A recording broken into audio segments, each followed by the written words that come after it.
নমস্কার, আমার নাম সঙ্গীতা গুপ্ত।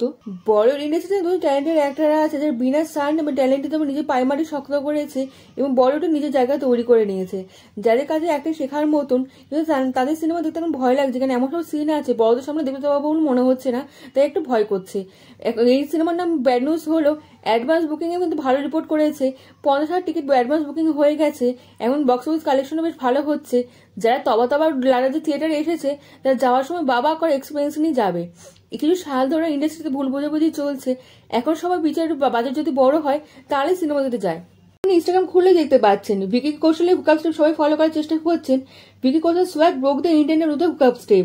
এটা কমেডি ড্রামা মুভি। ফার্স্ট হাফে আপনি তৃতীয় হটনেস দেখতে পাবেন এন্ড ভিকি কৌশল কমেডি দেখতে পাবেন। ভিকি কৌশল কমেডির জন্য চিন্তা করতে পারবেন না, আর এই ক্রেডিট দিতে হবে ডায়লগ রাইটারকে। ডায়লগের জন্য মন খুলে হাসতে পারবেন। ভিকি কৌশল আর তৃপ্তি দামরে একটা প্রমাণ করে দিয়েছে যে ফিল্মে ভালো ভালো কন্টেন্ট থাকা দরকার। টাকা পয়সা কম হলেও চলবে, তাই বলতে অন্যরকম কন্টেন্ট নিয়ে আসুন। অডিয়েন্স দেখে খুশি হয় আর হিরোইনে অভিনয় করলে খুশি হবে। হিরোইনের একটা স্বপ্ন হলো সে নাম্বার 1 শেফ কন্টেস্টে নাম দেবে এবং সে জিতবে এবং নাম্বার 1 শেফ হয়ে সবাইকে দেখিয়ে দেবে। শেফের স্বপ্ন দেখা মেয়েটি এটা পাঞ্জাবি মুন্ডার প্রেমে পড়ে যায়। পাঞ্জাবি মুন্ডা বাটার চিকেনে সে প্রেমে পড়ে পিছলে যায়। বিদেশি কন্টেস্ট স্বপ্ন দেখা যায় ছোট হয়ে যায় দেশি হ্যান্ডসাম মুন্ডার কাছে। ছেলেও রেডি আছে, সামনে সুন্দর মেয়েটিও রেডি আছে। এখন পুরোহিতের অপেক্ষা রয়েছে।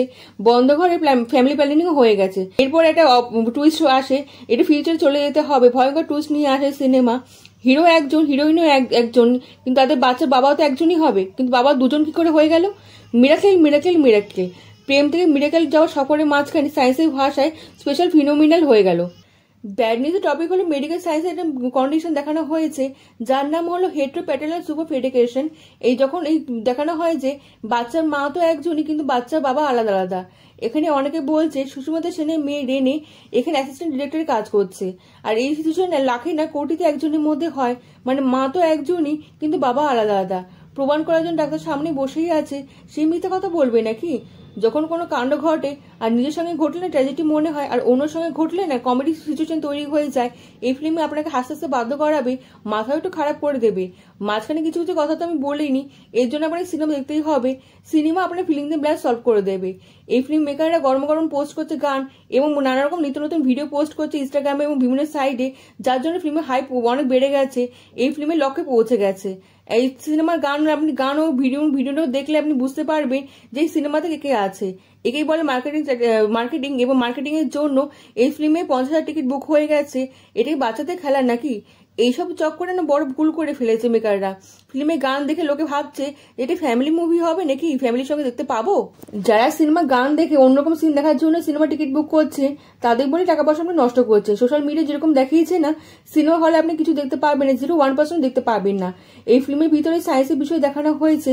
ফিল্মের ভিতরে সাবজেক্ট একটু অদ্ভুত কিন্তু ইমোশন একই রয়েছে। সেই পুরনো প্রেম ভালোবাসার লড়াই।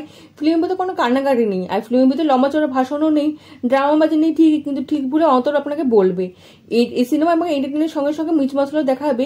এই ফিল্মের ভিতরে দেখানো হয়েছে যে এটা সেক্সুয়াল ম্যাচুর কন্টেন্ট দেখানো হচ্ছে। এটা চ্যালেঞ্জের ব্যাপার হয়ে গেছে ফিল্ম মেকারদের পক্ষ থেকে। ফ্যামিলি মুভিতে কিভাবে দেখাবে? লোকে তো এরকম কন্টেন্ট দেখতে চায় না, দূর থেকে টাটা বাবাই করে দেবে। কিন্তু ফিল্ম মেকাররা দুটো অস্ত্র ব্যবহার করেছে। এক হলো কমেডি, শেষ পর্যন্ত আপনাকে হাসাবে, এবং ফানি ডায়লগ ব্যবহার করা হয়েছে না, আপনি শুরু থেকে শেষ পর্যন্ত হেসে গড়িয়ে যাবেন। আর এমআই ভিকি দুর্দান্ত অ্যাক্টর, যারা প্রথম দেখেছেন তাদের জন্য বলে দিই, একজন নর্মাল ডায়লগকে না এত ফানিভাবে বলতে পারে, আপনি সিনেমা দেখলেই বুঝতে পারবেন। এনার সুপার পাওয়ার হলো যে কোনো ডায়লগকে ফানিভাবে বলে আপনাকে হাসতে হাসতে গড়িয়ে দেবেন এবং নিজে দেখেই আপনি বুঝতে পারবেন। আর দ্বিতীয় হলো সাসপেন্স মশলাদার মুভি এবং ভিকি কৌশলের অভিনয়ের জন্য না আপনি 2.5 ঘন্টা কেন 6 ঘন্টা ওয়েব সিরিজ হলেও দেখে নিতে পারতেন। যারা আজকের মতো সিনেমা যারা দেখেছেন, লো বাজেটের মুভি, গল্প এত ভালো না, তাও 100 কোটি টাকা ইনকাম করে দেখিয়ে দিয়েছে। বক্স অফিসে ভিকি কৌশল স্টারডমের উপর চলে, এর উপর কোনো সন্দেহ আছে নাকি? ভিকি কৌশলের উপর ফিল্মের সবচেয়ে বড় গুড নিউজ হলো এই সিনেমা তিনি অ্যাক্টিং করছেন। He is living the character. সবচেয়ে বেশি ভালো হলো রিয়েল লাইফে অ্যাক্টিং করেছে না, আপনি মনে হবে না তিনি অ্যাক্টিং করছে, মনে হবে এই যেন সামনের বাড়ির ছেলেই কথা বলছে। ভিকি কৌশল ডায়লগ এত ফটাফট বলছে না, এত ন্যাচারাল লাগবে, আপনার মুখ থেকে এত ন্যাচারাল ভাবে বেরোচ্ছে, মনে হচ্ছে না তিনি অ্যাক্টিং করছে। একটা সিন আছে যেখানে তৃপ্তি ও ভিকি কৌশল ফেস অফ হচ্ছে, আপনি দেখে বুঝতে পারবেন ভালো ভালো অ্যাক্টর কিভাবে সিনেমাতে পুরো সিনেমাকে বদলে দিতে পারে। আর ভিকি কৌশল 2.5 ঘন্টাকে এনজয় করতে পারবেন ভিকি কৌশলকে দেখে। ভিকি কৌশল রোম্যান্স, ট্র্যাজেডি, কমেডি সবকিছু এত ভালো অভিনয় করেছে না, আপনি এনজয় করতে পারবেন ভিকি কৌশল অভিনয় দেখে 2.5 ঘন্টা। আর সবচেয়ে বড় কন্ট্রোভার্সিয়াল ব্যাপার হলো তৃপ্তি ক্যারেক্টারকে নিয়ে অনেক বাজেভাবে বলা হচ্ছে এরকম গানের সিন দেখে। কিন্তু আপনি একটা কথা বলে দিই, আর্টিস্টের কাজ হলো যে কোনো চরিত্রকে ভালোভাবে ফুটিয়ে তোলা এবং ভালোভাবে প্রেজেন্ট করা সিনেমা হলে, যাতে এই লোকে দেখে এনজয় করতে পারে। এই সিনেমা দেখার সময় না আপনি একটা ভুলও খুঁজে পাবেন না তৃপ্তি অভিনয় দেখে। যেরকম আশা নিয়ে যাচ্ছে না সিনেমা দেখার জন্য তৃপ্তি সম্পর্কে, সেই সিনেমা দেখার পর না তৃপ্তি সম্পর্কে আমার আশা বেড়ে যাবে এবং তৃপ্তি সম্পর্কে অ্যাক্টিং দেখে আপনার সম্মান বেড়ে যাবে, সম্মান করতে বাধ্য হবেন এবং তৃপ্তিকে অন্য সিনেমা দেখার ইচ্ছা বেড়ে যাবে। ব্যাড নিউজ আমার তবে তো 5.5 স্টার দিলাম। প্রথম হলো সিরিয়াস টপিকে তো ফানি ওয়ে প্রেজেন্ট করেছে, ফানি ওয়ে প্রেজেন্ট করার জন্য প্রিমিকাতে অনেক মাথা খাটাতে হয়েছে। আর দ্বিতীয় হলো কমেডি সিন, কোনো ভালগার ডায়লগ নেই, ফানি সিচুয়েশন ক্রিয়েট করে দিয়েছে যার জন্য আপনি সিনেমা দেখে হাসতে হাসতে বাধ্য হবেন, হাসতে হাসতে গড়িয়ে পড়বেন। আর তৃতীয় হলো ভিকি কৌশল অ্যাক্টিং, অ্যাক্টিং কাকে বলে এর থেকে শেখা উচিত। তৃতীয় কম যায় না, তৃতীয় সামনে দাঁড়িয়ে অ্যাক্টিংয়ে টক্কর দিয়েছে। আর হাফ স্টার হলো সিনেমাতে দেওয়া হলো এমি ভিকিকের জন্য। এমি ভিকিতে কাণ্ড ঘটিয়েছে না, এন্টারটেনের সঙ্গে সঙ্গে আপনি ইমোশনও করে দেবে।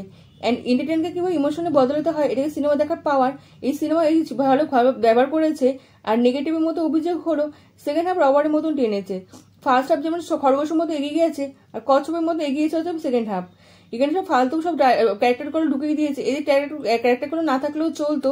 আর সিনেমাতে এদের থাকার জন্য কিন্তু বদলও আসে না। এর থেকে বরঞ্চ তৃতীয় ভিকিকে দেখালে ভালো হতো, এরা থাকলে সিনেমা দেখে মজা আসতো। সব মিলিয়ে ব্যাড নিউজকে দারুণ বলরি সিনেমা তৈরি করে দিয়েছে, পয়সা উসুল হয়ে যাবে, ওর সঙ্গে দারুণ স্ট্রং মেসেজও রয়েছে, দারুণ অ্যাক্টিং করেছে এবং ইমোশনাল সিনও রয়েছে। এই মুভি দেখার যারা এরকম সিন দেখার জন্য সিনেমা দেখতে গেছিলেন না তাদের জন্য হতাশ করে দেবে। এরকম সিন দেখার জন্য গানগুলো বারবার দেখে নিন, মন খুশি করে নিন। এই সিনেমা একবার দেখাই যায়, সিনেমা দেখে আসুন এবং এন্টারটেইন করবে, আপনাদের সঙ্গে ইমোশনও করে দেবে। কেমন লাগলো ভিডিওটা কমেন্টের মাধ্যমে জানান, আপনার কমেন্ট আমার কাছে অনেক মূল্যবান। আপনি লাইক ও সাবস্ক্রাইব করে দেবেন এবং দেশ বিদেশের বন্ধুর সঙ্গে ছড়িয়ে দেবেন। দেখা হচ্ছে পরবর্তী ভিডিওতে, ভালো থাকবেন।